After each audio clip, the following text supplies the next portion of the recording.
Hello, everybody. It is me, Pacific, and today I wanted to talk about alcoholism, the obsession with alcoholism. It is the year 2012, and I can go back to when I was just a youth, when I went to school. The people who drank in high school were in the minority. Now, today, we can say they're pretty much the majority. We have gone from a society where we had some drinkers to now it is almost rampant. I'm talking about the United States, talking about England, I'm talking about Australia. It seems that the Western culture really has an obsession with alcohol, and we know alcoholism exists in South America and Mexico and Russia and Japan and around the globe. What I want to focus on today is my thoughts on alcohol obsession, addiction, whatever. First off, let me start to say that it is annoying to watch the beer commercials, whether it's Anheuser-Busch and all the big carriers of Coors, Bud Light, Schlitz, Pabst Blue Ribbon, whatever. You look at the commercials, and the first thing that should hit any thinking person is that they are completely devoid of any truth. The commercials showcase big-breasted, good-looking, usually tall, white Western women with all the sexy clothing on. They show the handsome GQ big buff men, and what they don't show you is the inside of an actual real bar, showing what people who have drank for 30, 40 years or 20 years of their life actually look like.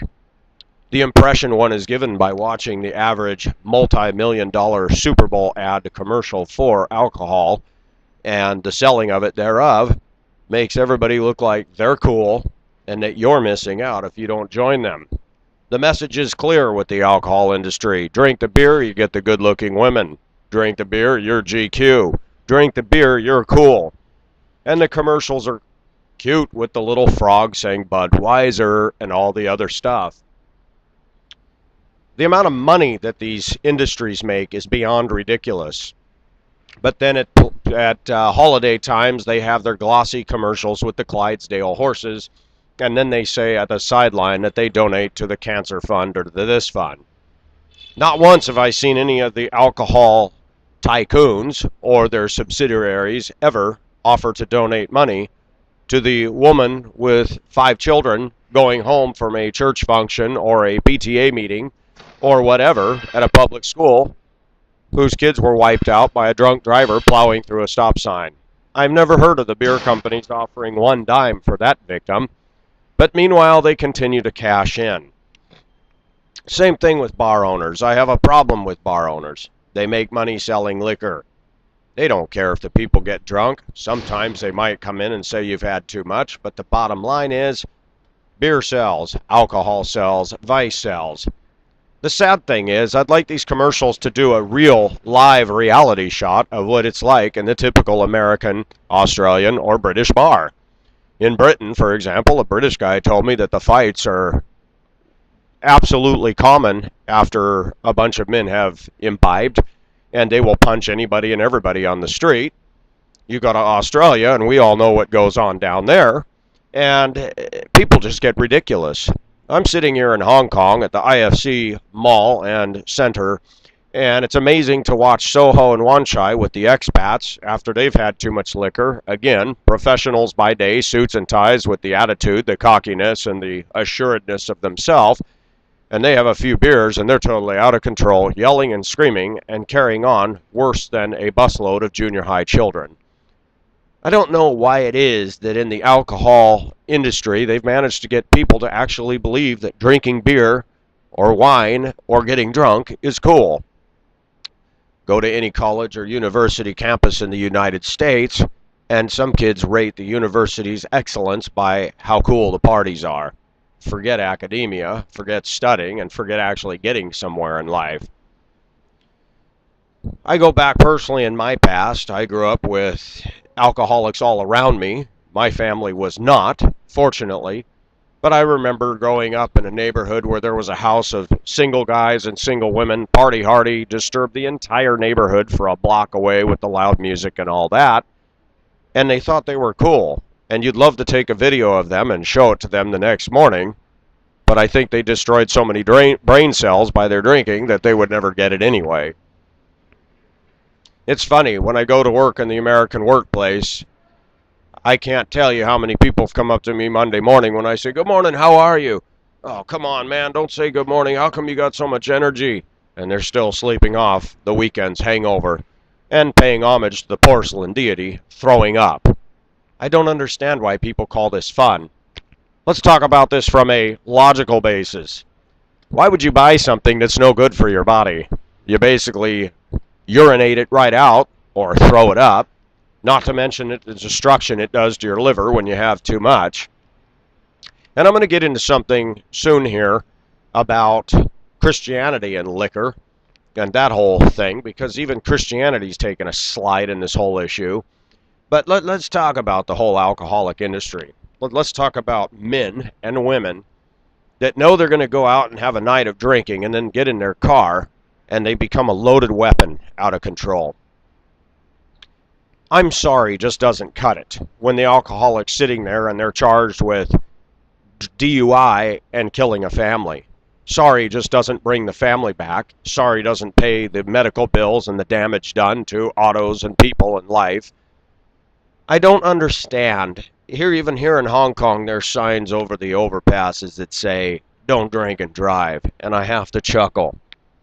We have to have a sign to tell these people, "Don't drink and drive"? I'm telling you, man, it doesn't stop them. They're still doing it. And another thing that bothers me is pilots who fly for major airlines. When they're off, they go get drunk. School bus drivers, by the thousands. I've met many, and they get off, and they're off for the weekend, they get drunk. The thing that scares me about this is some people are able to, Friday, when they don't have work for the weekend, they'll go drink their amount, and they'll get over it before returning to work. But there's a lot of people that line starts to become blurred. We've heard of pilots showing up slightly intoxicated. We've heard of, I personally witnessed a school bus driver who had done her route. I didn't see her when she came in. This was in northern Minnesota. She drove a special ed wheelchair bus. She came in from her route and she goes, "Oh my gosh, I can't believe I did this. I'm so hungover." And she reeked of alcohol. I was standing there going, "You just drove your school bus route after drinking?" I didn't know what to do. I wasn't in a supervisory position. I'm just a driver. But I thought if the DOT had caught her, that would have been ugly. If she had gotten in an accident in that bus, the town would have been reeling and angry, and it would have been another strike against school bus drivers that are supposed to be the safest on the road and care for our nation's children. The story I'm telling you is the dead honest truth. This was a woman that I personally worked for, who was also one of my superiors. Alcoholism is stupid simply for the reason that people who imbibe in it are throwing their brains out the door. Let's go to the Bible for those that are Christians. For those that aren't, disregard. Or if you're interested, listen on. Wine is a mocker, it says. And Christians will argue today. This argument seems to be getting more heated and comes up so much now. And as I've always said, the church is always one step behind the world, but now increasingly it's not one step behind, but right there with it. And I hear Christians arguing in chat rooms or in churches, or most of the people my age on down who are just giving in to all kinds of vice and rationalizing it, say, "Well, you know, Paul told Timothy to have a little wine with his stomach," and blah, blah, blah. And then I've heard zealous Christians who mean well, but are also in error, try to sit there and make the case that, well, American beer is actually stronger alcohol content than the grape juice that Jesus drank. First, on both counts, malarkey. Paul told Timothy to drink a little wine with his stomach because the water was so hard back then it made people sick. And a little wine is a far cry from the daily, weekly consumption of most Western culture people today that I know of, including born-again saints. The Bible does say, "Do not be given into drunkenness, but be filled with the Spirit." And I find that those Christians that defend their right at drinking alcohol and getting drunk seem to ignore that verse. And the same people will come into chat rooms or come into church on Sunday morning and talk about the anointing and being filled with the Spirit, while Friday night they were being filled with the spirits. As the culture goes, so goes the church. Let's talk about alcohol and the Christian. My personal opinion, I think Christians should stay completely away from it. Does the Bible forbid them a drink? No, it does not. But I would ask Christians their motives and why they're rabidly defending their right to drink. When you cannot let go of something, then it becomes an idol. And I'm not talking about things that are necessities. But when you cannot let go of something, when you cannot put something away, you'd better ask yourself, you're defending your right to drink. Why? Is it that important to you? Sounds like it's become your God. Just my thoughts. For Christians getting drunk, they have no excuse and no scriptural leg to stand on. Born-again Christians need to live above reproach, and none of us are perfect. We all sin. We make mistakes. I know I do.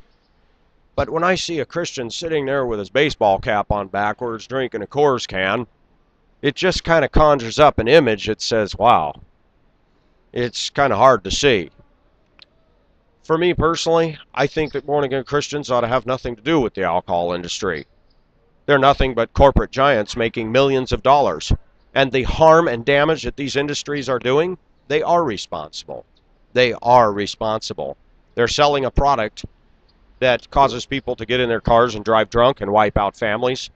They're selling a product that causes men to become drunk, intoxicated, violent, and beat on their wives, beat on their children, or rape their children, and a host of other atrocities. And I'm sorry, I'm tired of the cutesy Clydesdale horses and the cute Seasons greeting commercials that they spend millions of dollars on, and then they say that they've donated to some cancer or heartburn or heart victim society. La-di-da. I still have yet to see the alcoholic industry support any money to the victims of drunk drivers. Not a dime. And in the U.S., this goes for our local law enforcement on state and national and city levels. We're not doing enough to stop the problem. I'm not sure.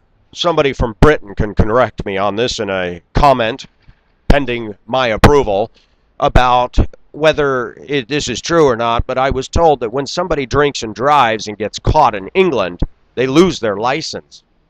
That would be a good way to start. But in the U.S., we have fools that still get in their car without a license and don't get insurance, and they just keep doing it. People don't lose their license for DUI. I don't know how many you have to get before you lose it, but I've never met somebody who has, and they've had several DUIs. They might get a suspension or some jail time or a fine, but I would advocate something else. They need to be slapped with a fine that's mandatory pay, and if they have to garnish their wages or garnish part of their mortgage payment or whatever it takes, that's the price they have to pay. But I would vote for a second thing. Especially now with people paying up to $45,000, $50,000, $60,000 for SUVs, they ought to confiscate the car, sell the car, and put the money back in the state and city and municipal coffers to pay for all the damage done and pay for necessary government programs. That's just my opinion on the matter, and I think that it would do well. I think it would clean up during drunk driving. And personally, anybody who drives drunk and wipes out anybody and their life is killed as a result, I think capital punishment would be fitting for them. It is the same as me walking down the street with a loaded gun with one chamber empty and spinning that revolver and taking shots. It's the same thing. And if I were to do that, I'd be arrested and tried. Why are alcoholics let go? Maybe because the majority are drinking.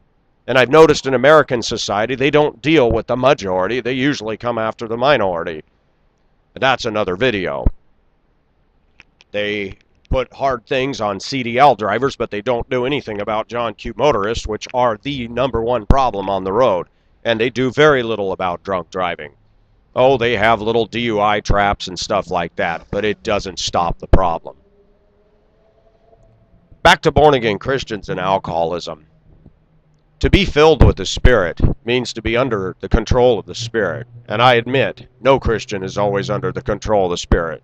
We wrestle with our own human nature, our own personal rebellion inside, and God's still working on us.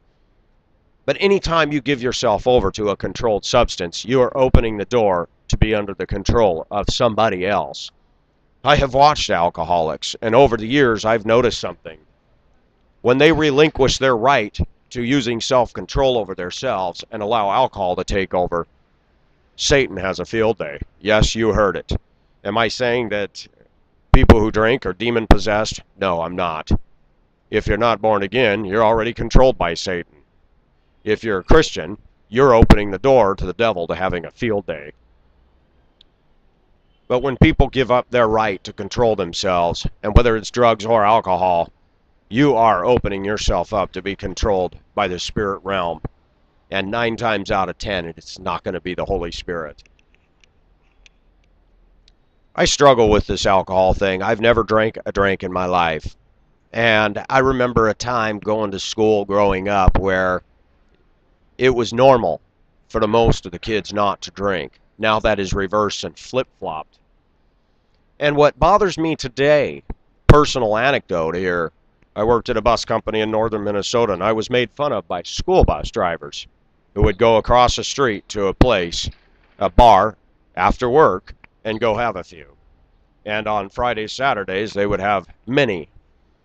And they would laugh and mock me for not drinking. And it finally dawned on me after looking at this issue, whether it's the expats here in Hong Kong, or people in Australia, people in New Zealand, and America, Britain, most people drink to use it as a balm to dealing with their stress and their problems in life. With all due respect, I've been made fun of for a lot of things, but I get up and face life, and I face it in the raw. I have no props to run to. But the alcoholics that think they're cool, they're not the men or the women they claim to be. They're using beer as their medication. Some say they're doing it just to have fun. I'm amazed at the amount of money wasted on alcohol. Again, there's no nutritional value in it. There's really no value in it. People argue and say a little alcohol is good. I'm not going to get into that. By and large, the amounts consumed are no good, but totally damaging, and you urinate it right out. I don't understand why people think they're cool to spend so much money on a substance where you're just putting it right back down the toilet, either out the mouth or out downstairs. It seems to me that people are blind, and it's also proof to me that there is a devil who does exist. If he can get men and women to believe that that beer commercial's where it's at, that if you have that alcohol, you can have the good-looking women or the GQ men, boy, he's got you right by the short hairs. I'm tired of the amount of money that's spent on alcoholism. I'm tired of the fact that the Super Bowl is dominated by beer ads. Another reason to toss professional sports. They all drink. And the fact is, what are our role models to our children? We tell them say no to drugs, while mommy and daddy drink their daily dose of beer. Sorry, alcohol is a drug. And I would also say caffeine is one too, but we're not going to get into that. Americans have their love affair with caffeinated coffee, and there's been some studies done on that as well. My thought on alcoholism, it's stupid.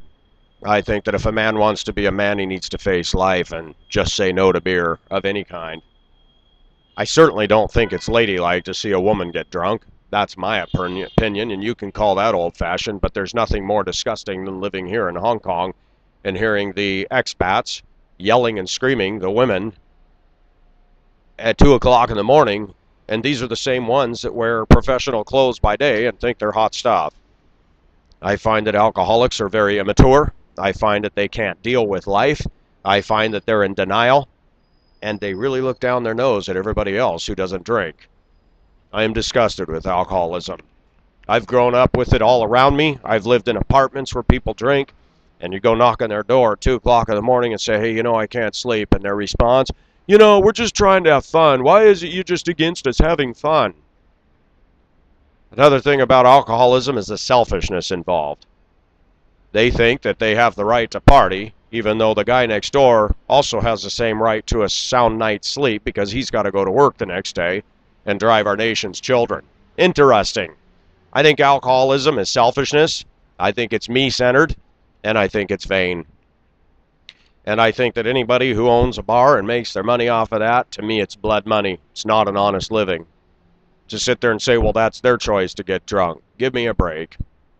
I'd like to see these people actually go out and get a real job. I've been to karaoke clubs here in Hong Kong, and I see people get drunk, and I hate it. I go to sing and dance, but more and more I've pulled away. I don't like watching people get drunk. I don't like hearing the next day about the women that don't remember the guy they made love to because they were so sloshed. Wine is a mocker, and it says that in the Bible, and you see that all the time. Men and women in their professional clothes by day would never do the things that they do until they've had how many pints or liters of alcohol in a day. If you could only play the video of their foolish behavior on the weekends and show it to their bosses and superiors, maybe they might get a reality check. But back on the drunken driving, I have no tolerance for you. They need to impose harsh, stiff penalties, and I know I'm in the minority, and I know I will be laughed at. That's okay, because in the end game, I know that what I'm saying is true. I know at the end of time, these people that drink their life away will have to give an account for it. For born-again Christians to be debating back and forth about their right to consume an alcoholic beverage, I think that you don't have a proper relationship with God. You haven't grown in spiritual maturity or deep enough to realize that, you know what, there's more to life than a beer can. And if you're defending your right to drink a beer and argue that tenaciously, what kind of a witness is that? This is Pacific, signing off. I've had my say about it. Don't drink. I'm not going to say don't drink and drive. Don't drink. I'd like to see men stand up and say no to the beverages.